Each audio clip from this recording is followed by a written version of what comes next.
So folks, today I'm going to talk about the new Hellboy movie, Hellboy the Crooked Man. In the past videos I was talking about the problem they had with the movie in order to release it on the theater or streams, and it finally got released on theater. And yeah, Hellboy is back with another reboot. It's kind of crazy because they keep making new Hellboy movies, but for some reason they never let Guillermo del Toro do a third one, which is kind of what the most fan wants. But at this point we got a new one directed by Brian Taylor, the guy who did Ghost Rider Spirit of Vengeance. If you put pieces together, you will understand it's kind of a smart choice because he did like movie like a Ghost Rider and he knows how these things work. But still, the second Ghost Rider wasn't as great as first one, the one which was with Nicolas Cage. So basically this movie is set in 1950s. Hellboy and Rocky are transporting this creepy cargo, a big evil spider that can turn into small spider. Of course it escapes, and that leads them to the church in the middle of nowhere. Here they have to deal with the witches, magic, and all sorts of creepy stuff. That's a basic setup. Now when I first saw the trailer, I was like, this movie looks cheap, I ain't gonna do much. But gotta tell ya, it kinda, was kinda, but to be honest, it was kinda interesting. I mean, there was a couple of scenes that it was really interesting for me. I liked it. First of all, I did like the overall atmosphere, that spooky, creepy vibe that fits Hellboy pretty well. It feels like horror movie mixed with comic book, and that's something that I didn't expect. The music also adds up to that, giving it that creepy October vibe, like the type of music you hear in Halloween horror movies. It's nothing new, but it works for what they're trying to do. Hellboy as a character is always cool to watch. There's something about him, a demon who should probably be fighting for evil, but is actually on the good side. So he's a flawed hero, and those are always the best characters in my opinion. Now Ron Perlman will forever be my best live action Hellboy. I'm gonna tell like no one can live up to the legacy he really did with Hellboy. No one can do that. But I gotta tell you, this new actor can nail it somehow. He did, even though CGI everything was so cheap, and sometimes the scene was kind of like the Hellboy's tail at some point. It wasn't there. It was kind of some. Now Ron Perlman will forever be my best live action Hellboy. No one's can live up to what he did with the Hellboy franchise. He was actual Hellboy. I gotta tell you.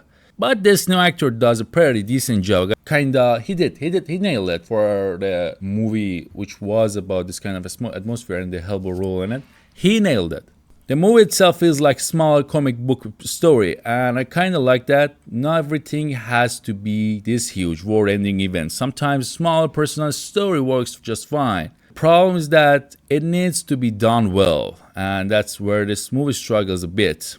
You can really feel low budget in this movie. They reported budget of 20 million, but it looks like they didn't have much to work with. There are moments where you can tell they tried to make things look creepy, but CGI just isn't great. Hellboy tail, for example, looks kind of floaty, just not there. It's not really just attached to him. Some of the effects just don't look finished, but they sometimes less is more. I can tell, they did a decent job with the budget they had.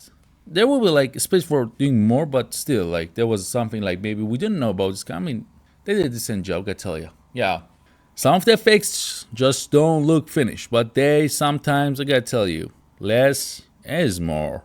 But there are moments where they cut away from special effects, which is kind of good because it's better to not see the transformation or anything like that rather than see some shitty CGI, you know what I'm saying? Most of the movie takes place in church in middle of woods, and they use the location pretty well. It's a period piece set in 1950s, but it feels like it could be from 850s or even older. It's kind of that timeless setting.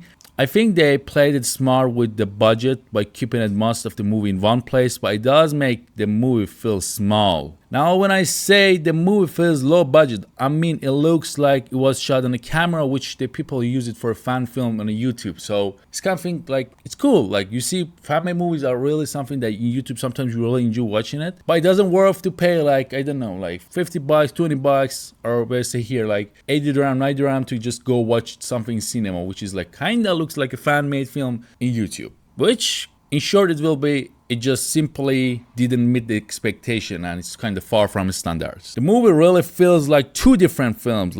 And about the second half, it's kind of boring, and you are sitting there asking yourself, why is this like just still going this way? Honestly, it feels like the first part of the movie was supposed to be on a pilot for a Hellboy TV show, but it didn't get picked up, so they just film extra 45 minutes to call it a movie. It's not that story is bad, it's just not enough to keep you interested in the full runtime. There are some personal moments with Hellboy, especially involving his mom, but they don't do enough to save the movie from feeling like it drag. So, you want my honest opinion, if you want to watch this, maybe just stick with the first half. Feels like more like spooky fan film you found in YouTube, and for that, it's pretty cool. But once you get to the second half, it's probably time to switch to something else, which is kind of not possible in theater. So that's still a choice. So yeah, that was it. That was my honest opinion about Hellboy, which was I kind of was like trying to keep up with all the news and stuff about it, and finally watched it. I gotta tell you, I liked it. But if you are not really a fan of Hellboy, you ain't gonna enjoy it. If you are, then you will, because you're just going for an atmosphere of it.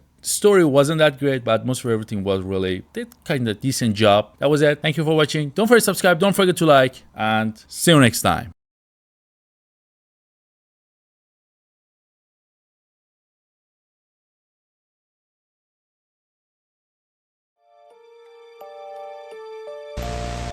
What is that? 1300 AD, they called this man the hero from the sky. He was prophesied to have destroyed the evil